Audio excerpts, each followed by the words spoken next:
Сбой матрицы в мире вылизанного классического маркетинга.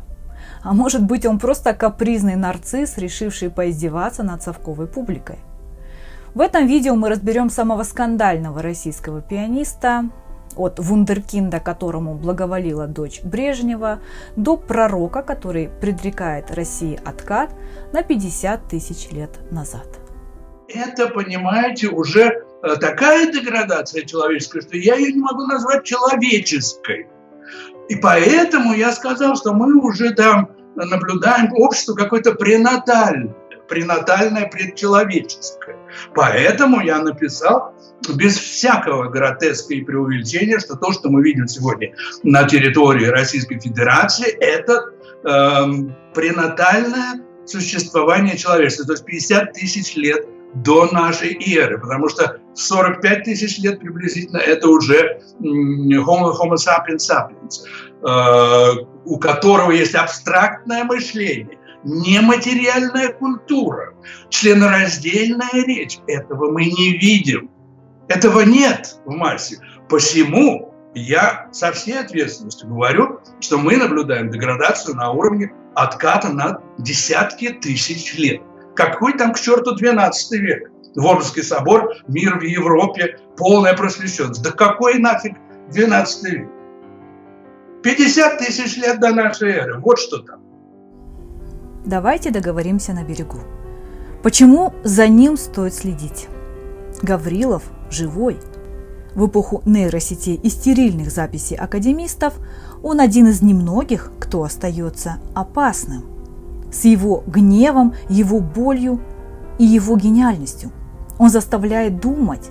Даже если вы не согласны ни с одним его словом, вы уже не можете слушать Рахманинова или Баха просто как фоновую музыку после его анализа. Этот человек был в состоянии импровизировать трехголосную фугу. Просто ему можно было насвистеть любую тему, и он тут же ее превращал в трехголосную фугу с развитием, с композиторскими разделами необходимыми. Сразу в нем выстраивалась экспозиция, разработка, реприза, кода, то есть все необходимые разделы, ты получал готовую фугу. То есть это был человек гениального математического склада при том, что он был спиритуально заряжен, как Лютер, и его эстетическое чутье было до такой степени обостренным, что он пронизывал историю вплоть аж до египетских корней. Но чудеса, оно бывает такое. Вот, то есть, что значит бывает? Один раз такое случилось. Бах один раз пришел на нашу планету. Надеюсь, что еще посетят такие люди. Нашу планету должны. Он нерв, тот самый, который отделяет искусство от ремесла. Гаврилов не про комфорт. Это про радиацию таланта, которая либо обжигает, либо заставляет вас переродиться. И в этом его главная провокация. Мусоргский настолько дал невероятный импульс музыкального языка, который до сих пор питает, еще и будет питать. Но когда я чуть глубже заглянул, то понимаю, что он еще, будучи алкоголиком, он еще умудрялся выписывать то, что в наше время называется психоделической музыкой. Всякий бред, потеря сознания, там у него эти катакомбы. Он взял, да и выписал там совершенно явную вот психоделику, такую, которую только еще там 15-20 лет назад рок-музыканты стали поднимать, и современные музыканты. Он делал то, что делает Фрэнк Заппа, который на этом себе сделал вообще имя и все считается новатором. То есть это человек совершенно невероятно непонятый. И какой-то дикий совершенно гений. Дикий в смысле не подвластный ничему. И такой исконно русский, вот заглянувший именно в «Бабе Яге», где он каждые 2 такта он меняет новый музыкальный материал, он действительно дает все русское зло. Все. Начиная от опричнины и кончая просто обычным каторжным издевательством, финку под ребро, череп разбить, глаз выколоть. Все это в музыке он сказал. А в последнем, в Киевских воротах, золотых богатырских воротах, он просто вот дает будущее, светлое будущее России. И я ему начинаю верить. Может быть, оно и будет. И может быть, оно и будет в Киеве. А черт его знает, чем черт не шутит, почему бы и нет. Такие ребята, как господин Мусоргский, они пророки. Здесь уже ничего нельзя сказать, потому что это вот какая-то звериная гениальность. Вот звериная гениальность.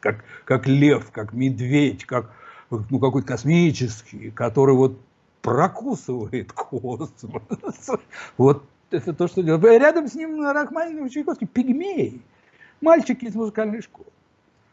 А это вот такое существо, совершенно не понятое соотечественниками. Естественно, потому что у соотечественников отрезали яйца в 17 году. Как они могли понять такое? Андрей Гаврилов родился в артистической семье. Отец – известный художник Владимир Гаврилов, чьи полотна хранятся во многих музеях мира. Мать – Ассанета Егисерян, ученица Генриха Нейгауза. Она и стала его первым преподавателем. С детства отличался музыкальными способностями и очень ярким темпераментом. В 3 года сыграл по слуху реквием Моцарта. В 6-летнем возрасте поступил в ЦМШ, которую окончил золотой медалью. В ЦМШ его педагогом была Татьяна Евгеньевна Кеснер, ученица Гольденвейзера. А в консерватории его учителем стал Лев Наумов, также ученик Нейгауза, который в дальнейшем неоднократно в своих мемуарах и интервью отмечал большой талант и глубокую музыкальность Гаврилова. Победа на конкурсе Чайковского в 1974 году открывает ему мир. На международной сцене он дебютировал в том же году на Зальцбургском фестивале, заменив заболевшего Рихтера. Вскоре случай свел Гаврилова с этим выдающимся пианистом, и они вместе исполнили и записали сюиты Генделя. В 1978 году он совершил первый тур с Берлинским филармоническим оркестром, состоявший из 30 концертов в крупнейших городах мира. Но в СССР за триумф нужно платить. Гаврилов становится выездным, но под плотным колпаком. В своих мемуарах он позже напишет, цитирую: «Система била молотом по голове и серпом по яйцам». Вообще все, что делается, я уже сказал, то, что империя погибла 72 года назад, 74 года назад. За это время она уже разложилась полностью. И делать горчичники разложившемуся телу, понимаешь, это очень подозрительно. Они все время упирают на ленинские принципы. Пока этот фараон и этот тум на Красной площади, это же символ. Да, это же средневековье. Пока они идут туда, и они же все время опираются на него. Они же боятся, это трусость элементарная. Они все время оперируют ленинскими принципами. Каких к черту ленинские принципы? У него их не было. Этот процесс не может быть. Ты не можешь так. У него есть только тотальный аппарат в данный момент. Правильно? Вот когда он разрушится новыми законами, вот тогда он уже не сможет так действовать. И я лично считаю, хорошо, ему все карты в руки, пускай он использует тоталитарные методы для лучших целей. Это распространенная точка зрения, но в таком случае ты сам себе противоречишь. Да, ну а здесь ничего, больше нет другой дороги. А ты себе противоречишь, опять же, здесь я, получается, прав. Потому что я говорю о радикальных методах. Стало быть, если ты представитель той же тоталитарной системы, значит, ты можешь также радикально все изменить. Ты не думаешь, что его бы тогда сбросили, если бы он так быстро пошел по этой дороге? У него и сейчас очень много противников. Да, но он уже меньше. Он очень много, от многих отделался. Я не думаю, но с другой стороны он теряет время. Но ты на вопрос мой не ответил. Ты думаешь, что его бы не сбросили тогда? Здесь надо идти на риск. Здесь начинаются первые скандалы. Так, по его воспоминаниям, великий дирижер Герберт фон Караян, услышав когда-то Гаврилова, прислал ему записку, цитирую: «Андрей, я немедленно хочу играть с тобой. Завтра же. Но...» В декабре 1979 года, во время подготовки к турне с Гербертом фон Караяном, он по инициативе КГБ был внезапно лишен возможности передвижения. Ему был закрыт выезд из страны, у него изъяли билет на гастроли и заграничный паспорт, а также отключили телефон. Эти действия, как указывает сам Гаврилов, были санкционированы главой советского государства Леонидом Ильичем Брежневым. Гаврилов был подвергнут принудительному психиатрическому лечению и домашнему аресту. Находился под постоянным наблюдением КГБ. В милиции, по его словам, ему показали подготовленную государственную информацию о его смерти в результате несчастного случая. Сам Гаврилов описывает это время как жизнь крепостного артиста. 5 лет тишины, которые превратили его из музыканта в идеологического партизана.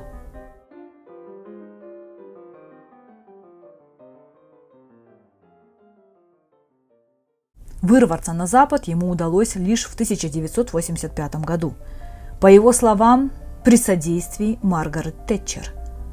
Также вокруг его имени ходило много слухов о покровительстве Галины Брежневой.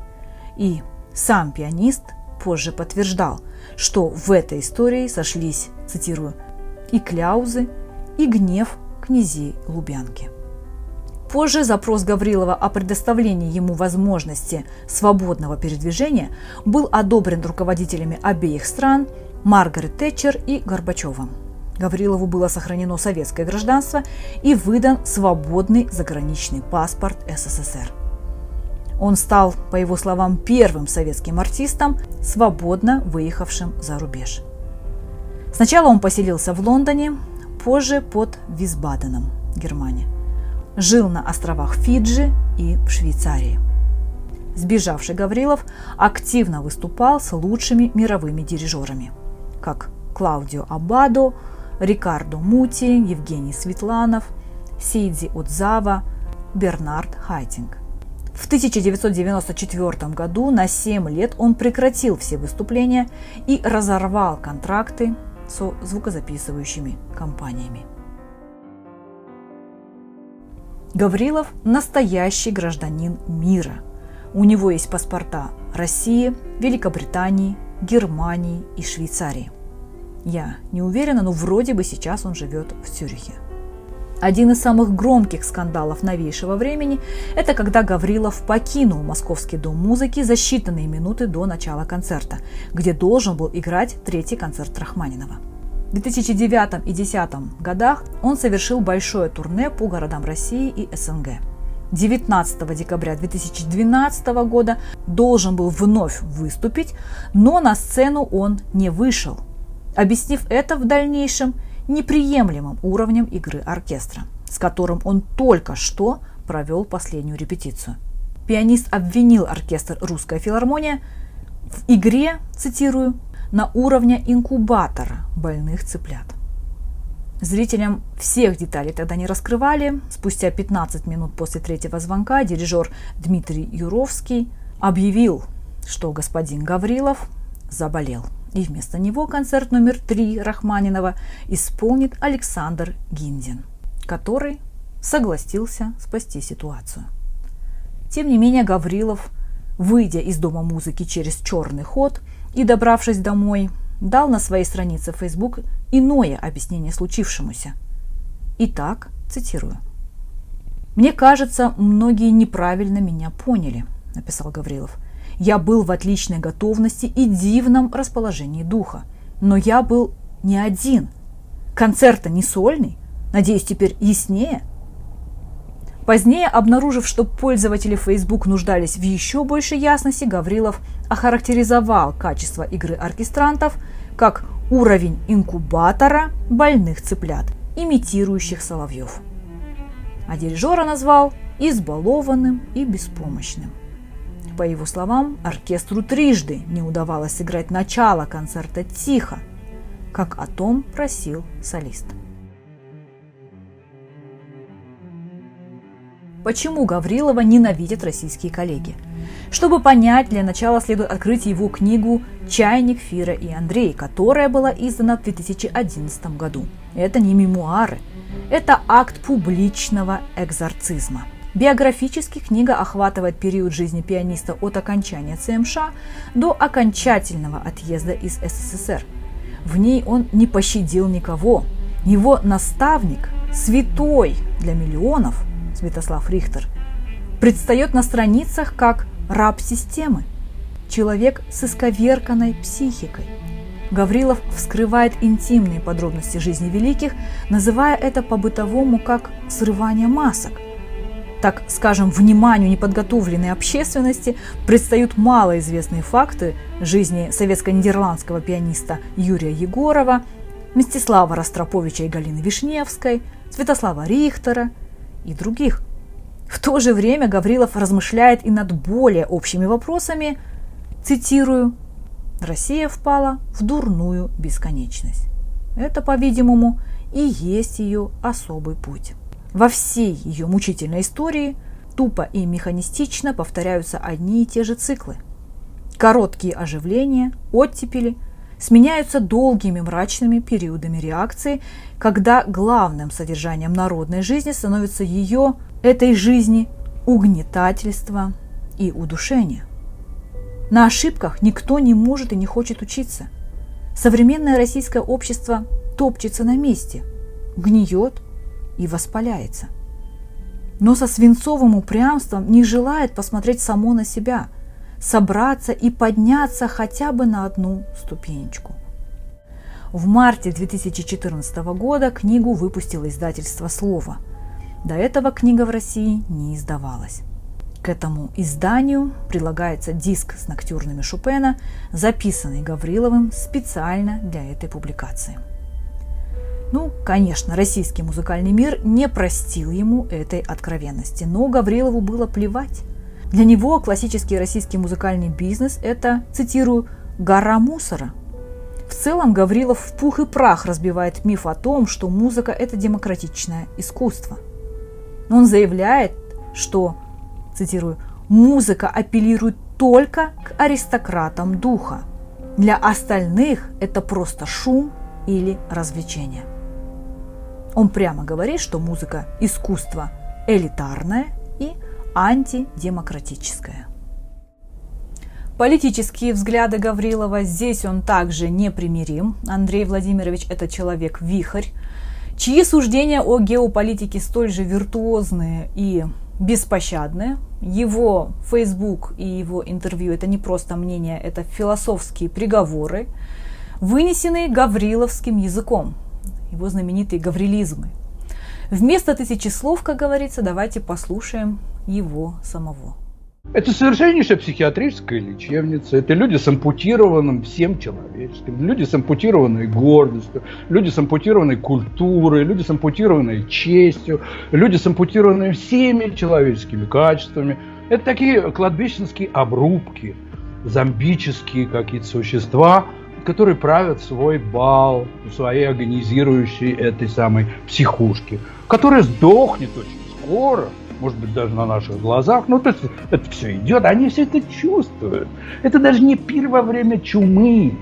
Это такой провинциальный танец призраков, разложившихся совершенно полностью. Русский народ, русскоязычное общество настолько деградировало интеллектуально, эстетически, культурно, психически, психологически, что ничего нельзя сейчас сделать до тех пор, пока русские не переживут катастрофу, подобную нацистской Германии. Мы только можем каждый в своем деле солировать, в хорошем смысле слова, отдавать всего себя просвещению, гуманизму, держать высокую интеллектуальную, культурно-эстетическую планку, следить за своим психологическим, психическим здоровьем, эмоциональной взвешенностью. Но никаких не может быть разговоров о серьезном медийном пространстве, потому что у русских поврежден интеллект, у русских повреждена психика, у русских отсутствует полностью культура. И сделать здесь что-нибудь невозможно до тех пор, пока не начнется новый эмпирический опыт. А новый эмпирический опыт может начаться только на горемычных развалинах, на пепле. И мы все обречены ждать той ситуации, когда все превратится в пепел. И начнется построение нового русского человека и русского мышления. Больше ничего. Что надо сейчас русскоязычное телевидение делать исключительно медицинским? И, то есть основная должна быть линия психическое здоровье. Психиатрия, конечно. Ничего другого я не вижу. Я вижу 140 миллионов психов, с которыми надо работать. А столько психиатров можно набрать? Да еще русскоязычных вряд ли. В своих интервью и в Фейсбуке он называет США поглупевшей цивилизацией. Несмотря на то, что США поддерживают Украину, Гаврилов критикует их за вульгарность, считает, что Америка и Запад в целом потеряла позитивную инерцию идеалов. США для него теперь это кузница музыкального фастфуда. Он презирает американскую гонку за успехом и богатством, считая, что это убивает в человеке Творца. В последних интервью он отмечает полный раздрай в американских СМИ, сравнивая это с хаосом, который мешает Западу осознать серьезность угрозы от, цитирую, микробов империи. Фейсбук Гаврилова – это территория без цензуры, где он регулярно устраивал и иногда и сейчас устраивает публичные казни коллег. Его стиль критического анализа отличается беспощадностью и использованием крайне эксцентричных эпитетов. Вот как он отзывался о пианистах в своих постах и интервью.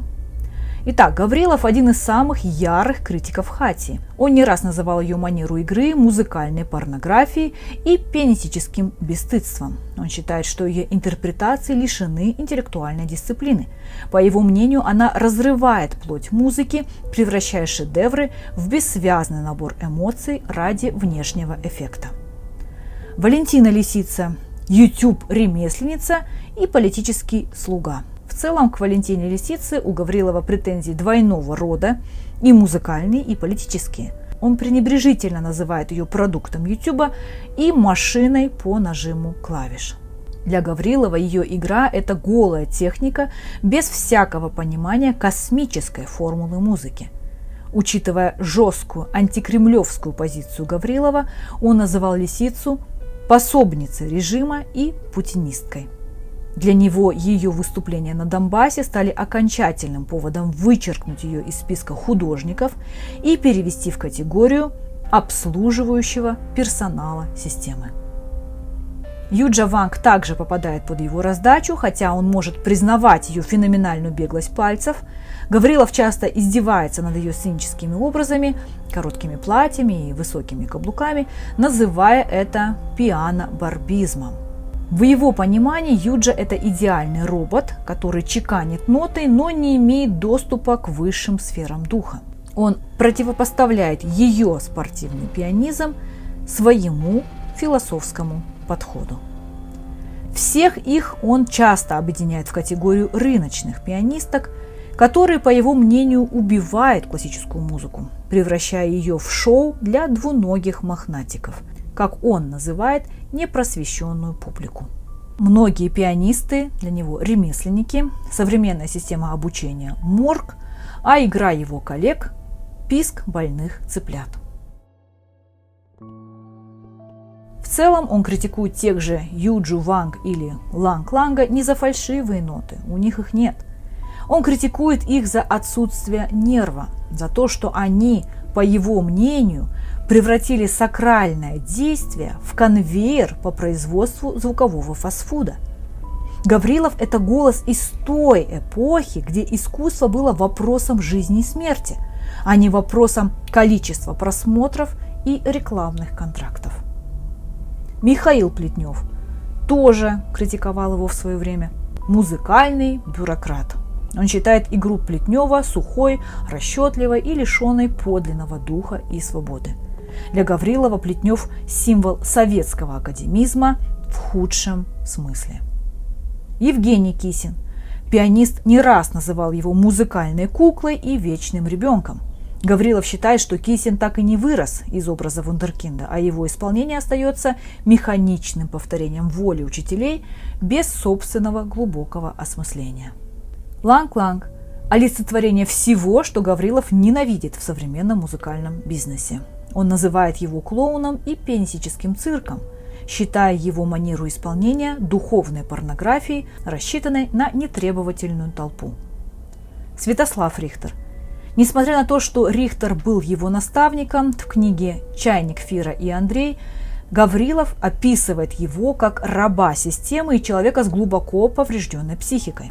Он критиковал Рихтера за холодность и странные отношения с окружением, что вызывало гнев у многих поклонников маэстро. Валерий Гергиев. Гаврилов обвиняет его в служении режиму и превращении искусства в инструмент пропаганды. Денис Мацуев критикует его как за спортивный подход к пианизму, быстрее, громче, сильнее, так и за политическую лояльность. Владимир Спиваков и Юрий Башмет, по мнению Гаврилова, они променяли звание художника на близость к власти и грязные деньги. И музыка, особенно фортепиано исполнительство, а сейчас и дирижерская тоже, дирижер повсюду. Посмотрите, этот самый безумный идиот Гергиев в Мюнхене, главный дирижер. Ну, он действительно идиот не в переносном смысле, а буквально больной человек. И он, и Башмет, и многие другие, это люди, выбившиеся из бедных советских семей, из общих квартир, люди, которые жили, скидывались по трюльнику в общежитиях. То есть они ранены с детства, люди, лишенные полностью культуры. Это такие дети подземелья все, которые ошивались, даже были не совсем консерваторские, а такие околоконсерваторские какие-то. Ну, такая совершеннейшая шваль и дрянь. Этот сам Башмет, по-моему, играл в баре на фортепиано. Ну, вот такие. Потом ему вот удалось стать лауреатом альтового конкурса, тогда только начинающегося в Мюнхене. Ну и затем это очень такие животные, которые живут дарвиническим образом жизни. Музыка там играет даже не вспомогательную роль. Это такая прокладка, которая помогает им вот по дарвинской лестнице продвигаться. И естественный конец и венец их существования – это черный лимузин с мигалкой и банда братков, которые сзади. Все совершенно логично, ничего удивительного здесь нет. Я-то их знаю с молодых ногтей. Гаврилов отрицает существование школ как таковых, считая, что они калечат индивидуальность. По его словам, обучение технике в отрыве от философии – это путь к созданию музыкальных роботов. Даже к иконам классики у него есть претензии. Так Гаврилов называет Сергея Рахманинова наиболее имперским господином, отмечая, что его музыка, хоть и гениальна, но пропитана духом православия и имперской помпезности, которую пианист сейчас отвергает. А еще про Рахманинова он говорил следующее. Я готовился тогда как безумный, потому что Караян сказал, что хочешь, то и будем делать. Вот что хочешь, то и будем делать. Я сказал, все концерты Рахманинова. А Караян Рахманинова совсем, во-первых, не в зуб ногой, во-вторых, не любил. По тем же причинам.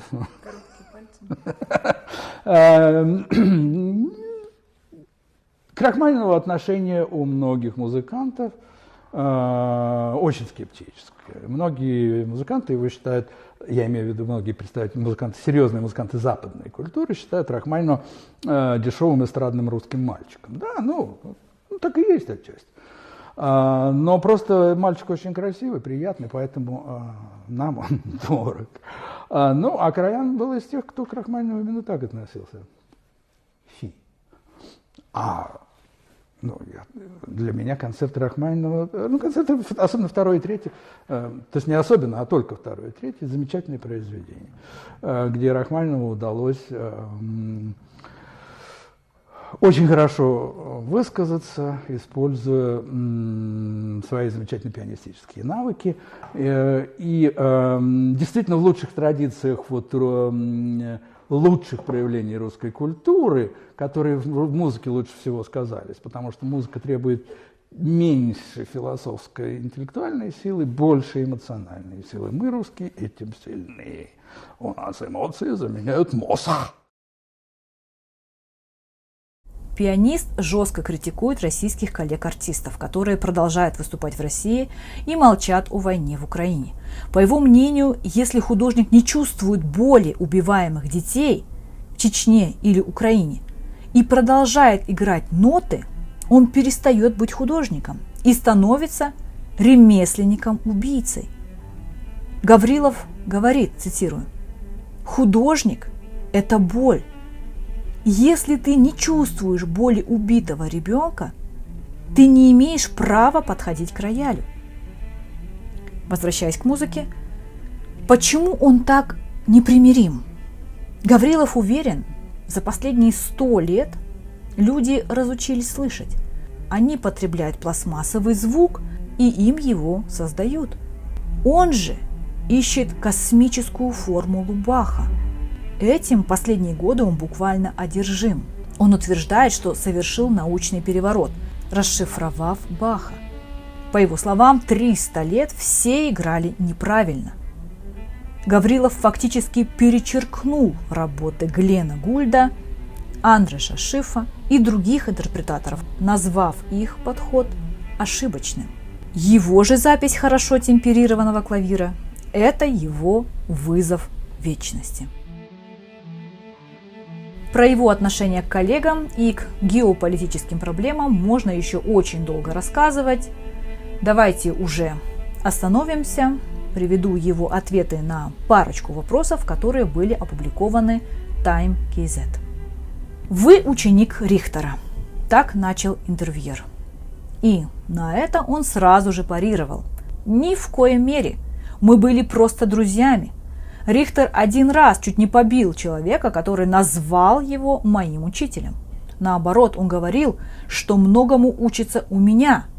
Это молниеносная, притягательная дружба, которая превратилась в творческое взаимопожирание. Он принципиально считал преподавание мерзостью и пустым делом. Был уверен, что можно проходить в школе какие-то базовые вещи, но человек должен развиваться абсолютно самостоятельно. Чем меньше влияния, тем лучше. Хотя любая творческая личность неизбежно начинает с подражания. Лермонтов – Пушкину, Пушкин – французам. Вы разделяете эту точку зрения насчет мерзости обучения? Продолжает интервьюер. Нет, большая личность многое может дать. Все дело в том, что Рихтер был очень жадным и невероятно эгоистичным в своем служении, поэтому и не любил отдавать свои идеи и духовные силы. В числе ваших друзей часто упоминается Михаил Горбачев. После долгой войны, которую вело с вами КГБ, можно ли было предположить, что вы возненавидите всех политиков? Я дружу с политиками в отставке. Среди них оказываются очень интересные люди. Мне доставляет громадное удовольствие общаться с бывшим министром иностранных дел Германии Геншером. Горбачев же идет удивительным путем. Он стал очень религиозным человеком, с хорошим вкусом, бесконечно слушающим Рахманинова и Баха.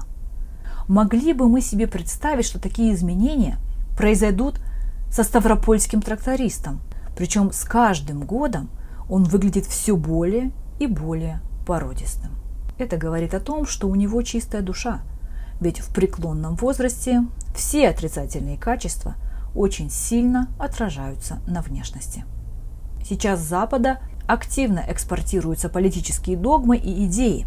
Вы же часто высказываетесь, что будущее за Азией. Гаврилов отвечает. Вообще, вся христианская цивилизация перестала развивать своих приверженцев. Последняя заметная веха – Ренессанс, который сам по себе был бунтом против христианства. Христианские идеи дали великие плоды и в XIX веке, когда в России появились Достоевский и Рахманинов, а сейчас христианство выродилось. Европа превращается в сухие мощи, и вряд ли там может возникнуть что-то самобытное и интересное. У Азии большое будущее, хотя бы в силу громадного количества человеческого материала. Кроме того, Азия – это страны, которые поднимаются после 2000-летнего молчания. Россия для него – пепелище. Запад – поглупевшая цивилизация. И на этом фоне его вера во второе рождение Баха – это не просто причуда. Это попытка найти точку опоры в мире, который, по его убеждению, катится в пропасть невежества. Он искренне верит, что если мы поймем истинного Баха, мы сможем вылечить свою психику и выйти из колыбели народов в большой космос. Это люди с ущербной психикой, это люди, которые обижаются из-за того, что за шлагбаумом стоит какая-то, где кончаются, понимаешь, верстовые столбы российские, начинается какая-то природа другая совершенно, мышление, культура и цивилизация, которые совершенно явно по всем статьям, наука, техника, быт, образ мышления, безобразно превосходят тебя. У тебя какое возникает желание, если ты дурак, дать в морду? Вот тебе и весь Аксаков, и вот тебе и весь драйв, так сказать, славянофилов и всего. А то, что сейчас возобладало, ну, сейчас это такой бунт обиженной песочницы, где бородатые трехлетние дяди бросаются песочком в других, у которых лопатки лучше. Вот это уровень. Деградация полная, идиоты. В какой момент эта деградация началась? После Александра? После воздействия антикоммунистов? Я считаю, что... Или когда? Где эти границы, когда это случилось? Это процесс перманентный. Это отстающая цивилизация. Это отстающая гигантская территория, населенная гигантским количеством, сколько там, 160 народностей, совершенно отсталых людей. Опять, я хочу сказать, опять с этим самым американским выражением «let's face it», мы имеем дело с дикарями. Можно не соглашаться с его политическими прогнозами, можно проклинать его за слова, но нельзя отрицать одного. Пока такие люди есть, искусство остается зеркалом. Оно остается живым, оно не дает превратиться в тех самых двуногих мохнатиков, о которых он так часто предупреждает. Сам маэстро однажды сказал: «Обнимитесь и думайте, больше ничего не надо». Пожалуй, это лучший совет, который можно дать после погружения в его безумную вселенную. Слушайте музыку, ищите в ней смыслы. И, возможно, когда-нибудь тоже услышите те самые сигналы из космоса, о которых так страстно твердит Андрей Гаврилов. Андрей Гаврилов – это сбой матрицы в мире вылизанного классического маркетинга. Пока другие пианисты соревнуются в количестве подписчиков и длине шлейфа на платье, он продолжает искать в нотах Баха формулу спасения человечества. А что вы думаете про Гаврилова? Неудобное пальто, вывернутое швами наружу? В эпоху, когда классическая музыка и ее представители стали предельно стерильными, предсказуемыми и удобными для маркетинга. Бескомпромиссность свойственна скорее эпохе авангарда. Попытка содрать позолоту с академического Олимпа. Где для вас проходит граница между свободным художником и публичным безумцем?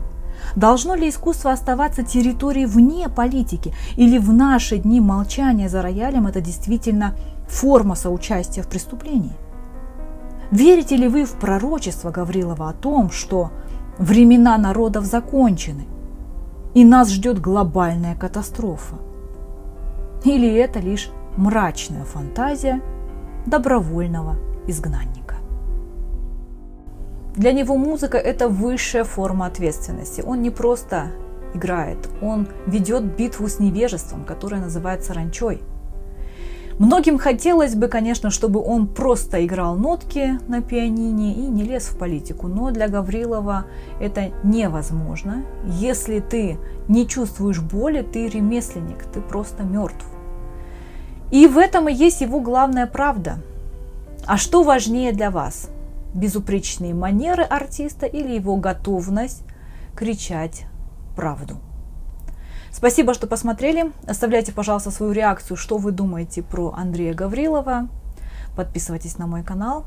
Всем пока.